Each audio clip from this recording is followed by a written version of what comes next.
What song is it you want to hear? Put the music in your special friend.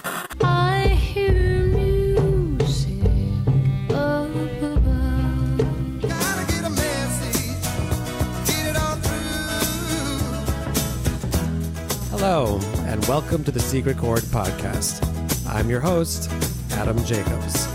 The Secret Chord explores spirituality through the lens of great music, and we're sponsored by superjeweler.com, my favorite online fine jewelry destination. And without further ado, please enjoy this podcast. Don't you feel it growing? Hi, folks, and happy holidays. This is episode 22 of The Secret Chord, and today we are going to talk about one of my favorite bands, the band Supertramp. Were an English rock band formed in London in 1969. Their music was initially categorized as progressive rock, and later, when they incorporated a combination of traditional pop, rock, and art rock into their music, they became much more commercially successful. So the band's work is marked by the songwriting of founders Roger Hodgson and Rick Davies, and the prominent use of the Wurlitzer electric piano and saxophone. Their early style, as we said, was progressive, and they enjoyed a lot more success when they incorporated more radio-friendly pop elements into their work in the mid-1970s, eventually going on to sell more than 60 million albums. The band reached their commercial peak with 1979's Breakfast in America, which sold more than 20 million copies, and reached number 3 in the UK, and was number 1 in the US and Canada. That album spawned 4 very successful singles, which was more than their first 5 albums combined. 3 of Hodgson's songs, The Logical Song, Take the Long Way Home, and Breakfast in America, and Davis's Goodbye Stranger were the standout singles from that album. For the last 2 months of completing the album, Hodgson parked in a camper outside the studio to work diligently on mixing, with brief periods of rest in between. So the song we're going to focus on today is called The Logical Song. It was released as the lead single from their 6th studio album, Breakfast in America, in March 1979 on A&M Records. The Logical Song is Supertramp's biggest hit in the United States and in the UK. The Logical Song rose to number 7 in the UK and number 6 in the US, and amazingly, Paul McCartney named The Logical Song his favorite song of that year. So Roger always knew that The Logical Song was something special. When you're writing a song, he said, sometimes you feel like you're 80% successful. But with The Logical Song, I feel like I nailed it 100%. As a melody, a lyric, an arrangement, and a recording, it really is perfect in its completeness. A great song, he says, is one that people can relate to, that touches them, makes them feel something. So let's hear the song and see if it makes us feel something. This is The Logical Song by the great Supertramp.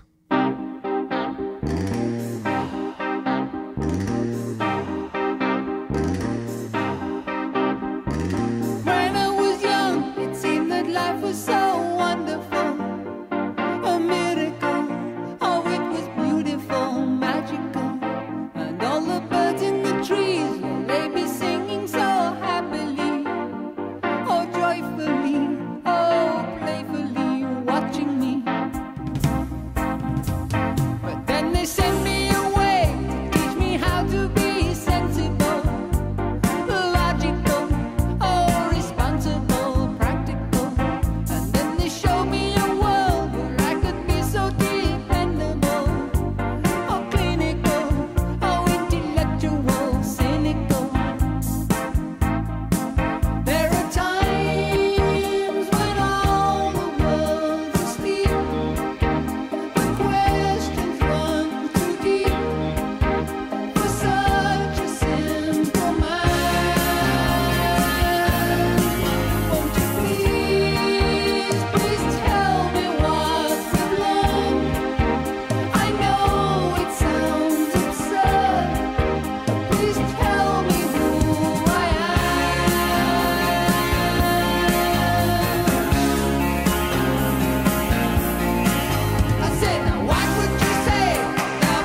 The Secret Chord is generously sponsored by superjeweler.com. Super Jeweler offers amazing jewelry at the absolute lowest prices. How do they do that? They scour the globe looking for the best deals on diamonds, gemstones, and fashion jewelry. They buy direct from the source and pass on the savings to their customers. And by the way, all of their diamonds come from ethical, conflict-free suppliers. If you go to superjeweler.com and put in the promo code ADAM20, you'll get 20% off of anything on the site. That's superjeweler.com. Millions of happy customers since 1999. The Logical song was acclaimed by Rolling Stone as a small masterpiece, and its success turned Supertramp into superstars. Let's talk about the music for a second.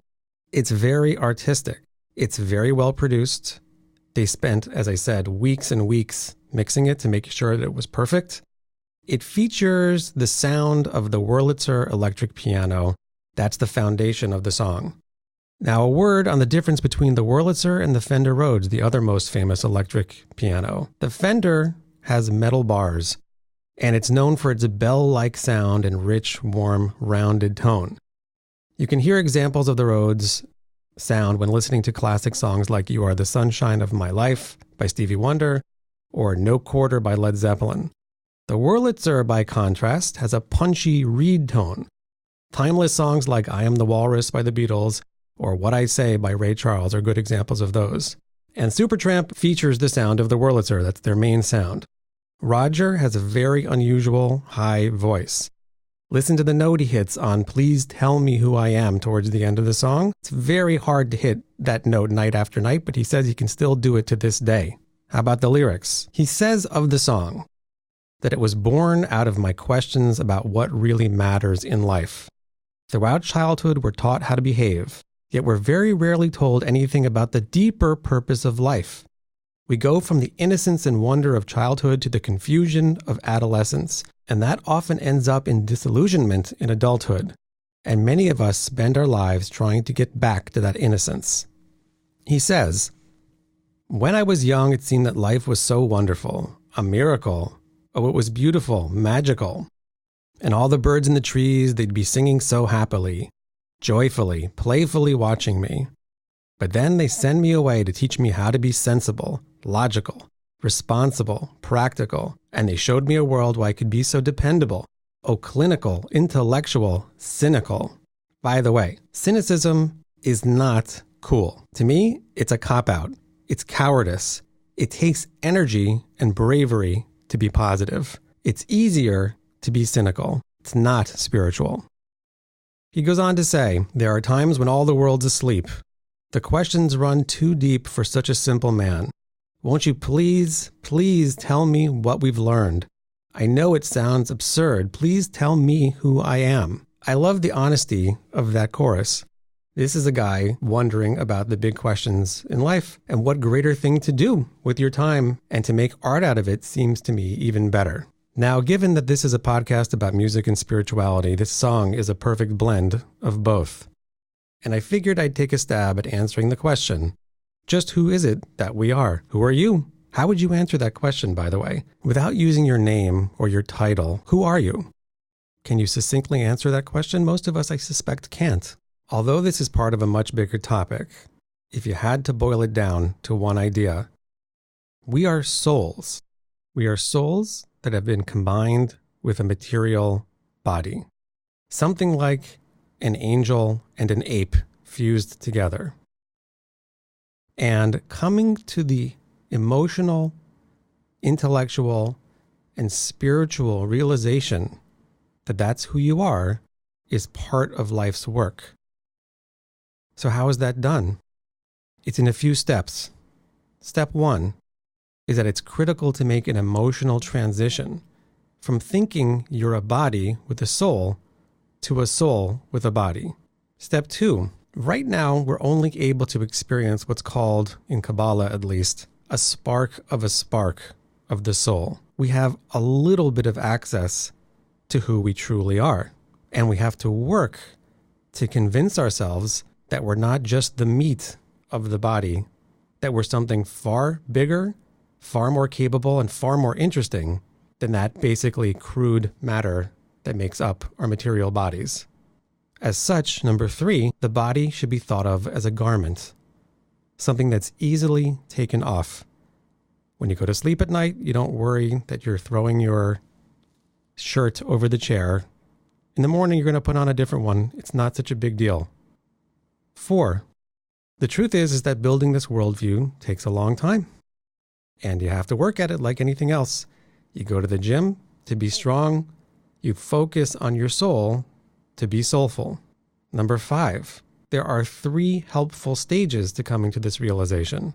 The first one is called submission, and that is convincing yourself that you're not the body by reducing the impact and power that the body has in order to be able to separate from it to some degree. Therefore, stage 2 is separation. Make them distinct. Understand that the body and soul are different things.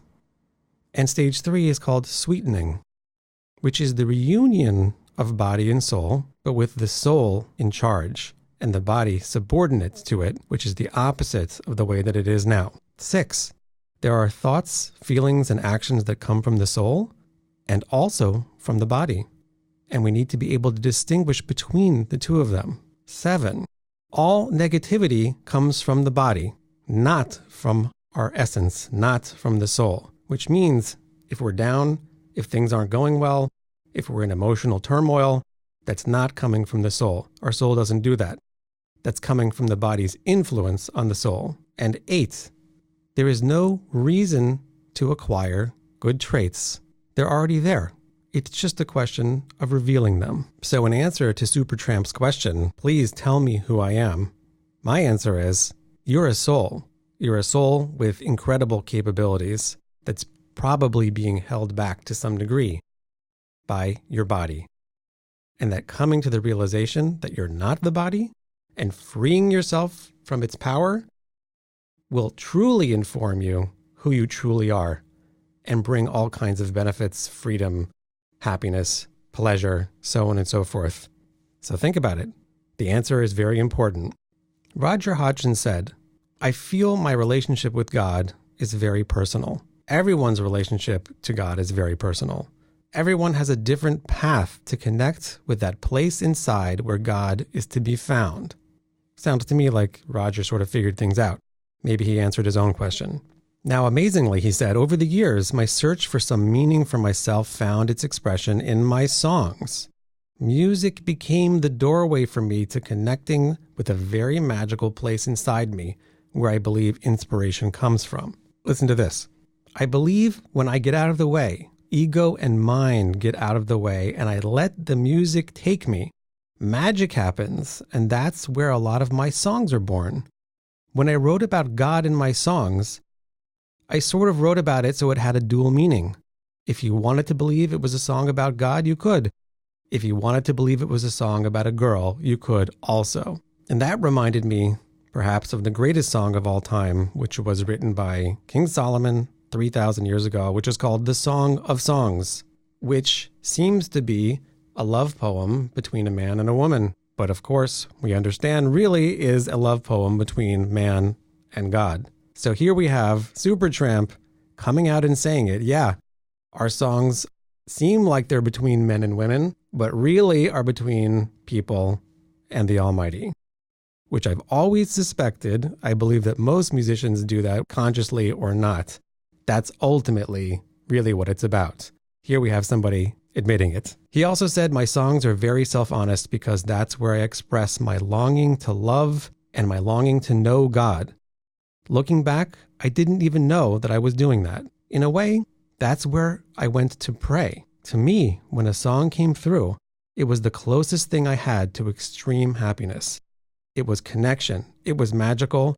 It was true inspiration. So for Roger, his music is his prayer. And he finally said, I knew there was something deeper out there, a place of peace. And in the end, I found it. What a beautiful sentiment from a beautiful man, the leader of a fantastic band. I hope you will consider these ideas for yourself. Try to answer the question, who are you? What does your place in this world really mean? Why are you here? What is it all about? I believe that music is one vehicle that we have to come to answer that question. I hope you've enjoyed considering these ideas today. This was episode 22. Happy New Year. Looking forward to more music and ideas in 2020. Thank you for being with me on this journey. I look forward to continuing next year. Thank you for listening. Please consider leaving a comment or a review to help us spread the word. And please subscribe to the podcast on any of the major podcasting platforms. To support us, please visit our Patreon accounts. And if you'd like to communicate with me directly, please feel free to email me at ajacobs@aish.com. The Secret Chord is produced and engineered by Naor Cohen.